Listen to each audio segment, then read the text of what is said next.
So in order to make sure that you've got people around you that are going to support you while you are looking after your new baby, it's important to actually prepare the support before you have your baby so that they know what it is that is important for you and how they can support you. When I first saw this picture, I thought, what a beautiful picture. But then it actually struck me that, we don't sit in isolation and feed our babies. We don't sit in a forest where we sit down and our baby's beautifully naked and we're just by ourselves. We are meant to live in community.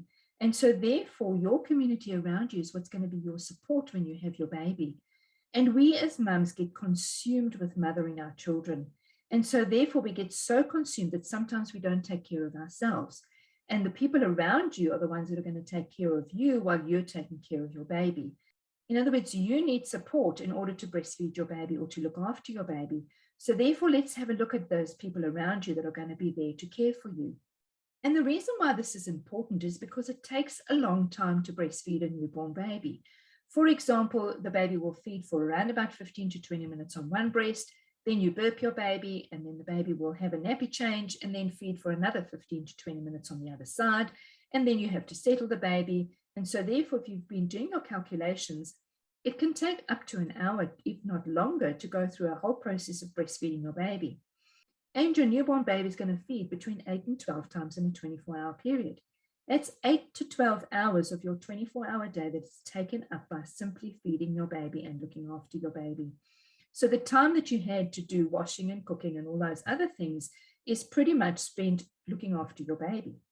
And so therefore, while you ease yourself into having to take responsibility for those things too and your baby, it's important to have people around you that are going to give you that support. Now, the first person who is part of your support is your partner.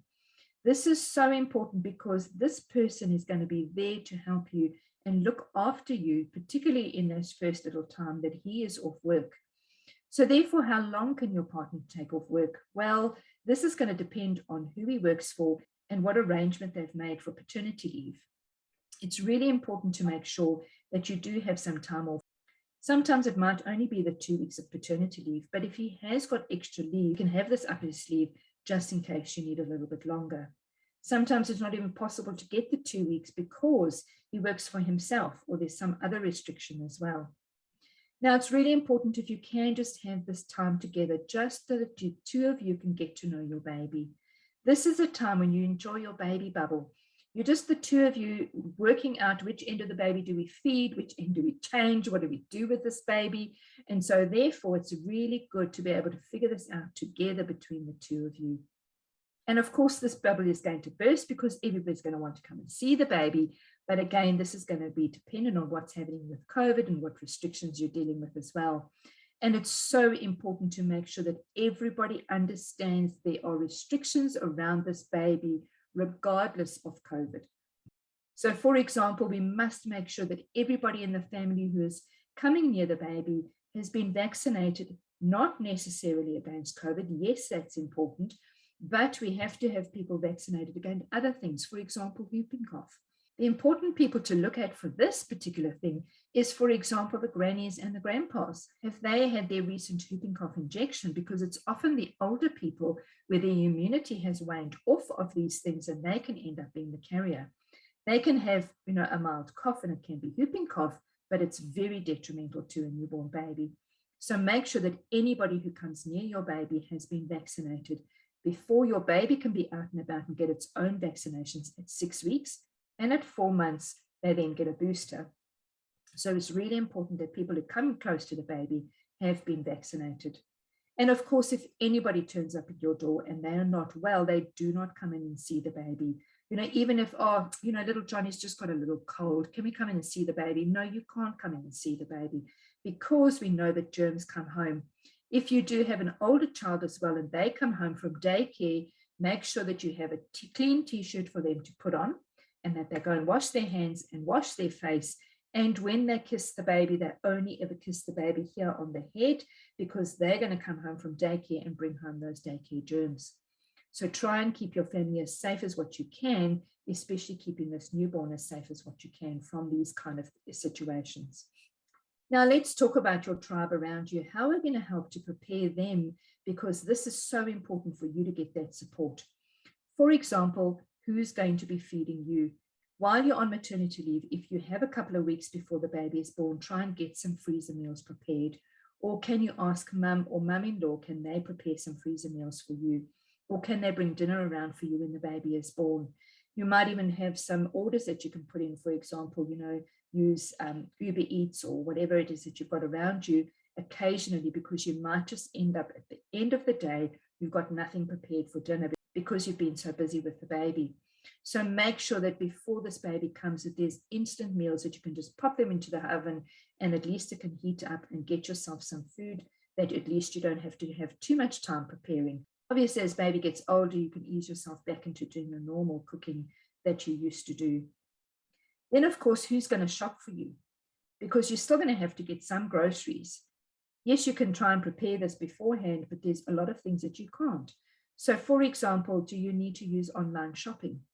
If you've never used online shopping before, you're going to have to work out the portal. You're going to have to work out, how do you prepare this? How do you make an order? How do you do click and collect? So that, please, if you're going to do this, then do this during the pregnancy so you can get used to how to use those platforms.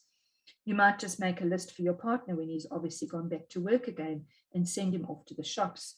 Or you might even ask the next door neighbor, if I do run out of bread and milk, would you mind popping into the shops for me? So that you've got a few people lined up just in case you run out of some items and you need to send somebody to the shops. And of course, there's washing. My goodness me, if you only are a couple and you do a lot of washing maybe once or twice a week, you will be surprised at, to this little person, how much they can add to your load of washing. You're going to need to pretty much get used to doing a daily wash. There's blankets, and then they wee on their suit, and then you've got another suit, and then the baby grow gets wet, and then there's all sorts of things that are happening. So really just make sure that you start getting on top of that washing right from the beginning. If mum pops around, does she mind just put a load of washing in for you, or fold it? Or do you need to teach your partner to use the washing machine if he's never touched it before? Again, there's going to be lots of responsibilities that are going to change around this. And washing clothes is one of those things that really gets on top of everybody. So just make sure you make good friends with your washing machine, because you're going to spend a lot of time in the laundry. And then, of course, we have the floors. Sometimes we just have to drop our expectations. Those beautiful shiny floors that you're used to, and you can get in there and mop them. When you have a baby, you just do not sometimes have time to attend to those. So you might even look at a robot vacuum cleaner, or you might even say, can you have somebody else that will do the floors for you? But often we just have to drop our expectations and understand that we can't have the same standards that we had before we had children. But do whatever you can and do the best that you can, and ask people, please, to take their shoes off at the door. Because yes, you might feel embarrassed by doing that, but it's so important, because then they don't traipse the dirt in, and there's not much more that you need to clean. So see if you can get by with asking people just to take their shoes off. And if you have a pet, if you have a dog that needs to be walked twice a day or once a day, these dogs really love their walks, and then they suddenly find that you're so busy with the baby that you don't have time to take the dog for a walk, or you're too tired to do so. And this dog is going to hang around and is going to start making mischief because it's wanting its walk. So, for example, do you have the next door neighbor's child who needs to earn a bit of pocket money, or your dad or your father-in-law, somebody that can come around and just walk the dog for you? And when you do set up a pram, make sure that you push the pram around where the dog is, because if the dog gets used to the pram being around, you have the chance then of converting the dog into being able to walk with you with the pram. Now, of course, some dogs are much easier to walk with the pram than others are, so you might still have to walk the dog separately. With taking the trash out, it might just mean that you renegotiate responsibilities, because whose job is it to take the trash out, and then word the neighbor up. Because if they notice on bin day that your bins aren't out, it might just be that you actually had to lie in that day because you'd had a rough night or whatever it is. Can you go over to them and say, please, if you see that we haven't taken our bins out, can you please come in and take the bins out? So that might just be something as simple as that. And then, of course, there's red bin overload from disposable nappies. Oh my gosh, the nappies sit there for 2 weeks in these bins. And of course, in the middle of summer, it's really dreadful. But again, you might just find that if you roll your nappies up really, really nice and tightly and put all the wet wipes on the inside, that you don't end up with the problem that the red bin overflows by the time it then gets collected. So think along those lines as well, but see if you've got some support.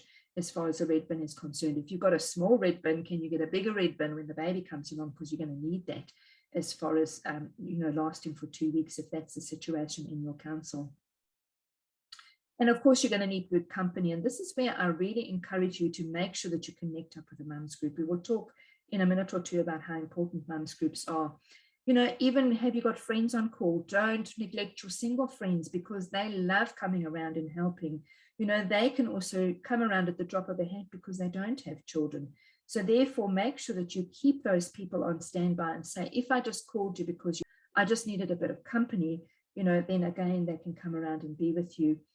Can you have your mum come and stay when your husband goes back to work, or your auntie, even if it's just a week, to ease you into the fact that you're going to be on your own.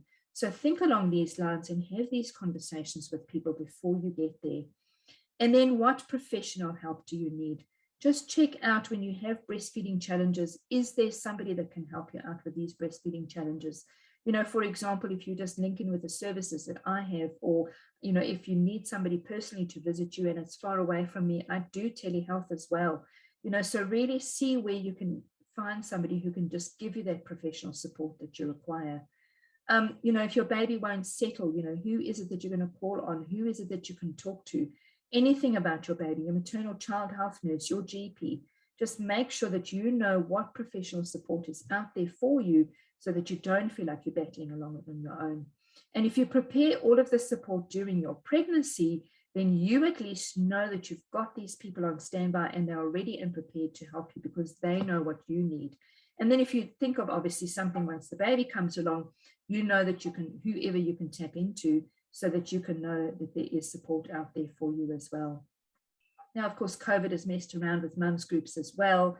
You might even have to do virtual mums group. You might even have to look on Facebook close to you. Where are there mums groups? But really, these are people that understand your situation. Try and connect up with somebody who's a baby the same age as you do, because they can share your fears, they can share your joys. You can talk about these things, because it's really important for mums to be able to get together and have some time to chat, support each other through these tough times. And I'm not talking about mums only, there's dads groups that have started as well, because it's so important for dads to have the support that they need as well. So I hope that that's given you some thoughts around how to help people to know what it is you're going to need and what help you're going to need after your baby's born.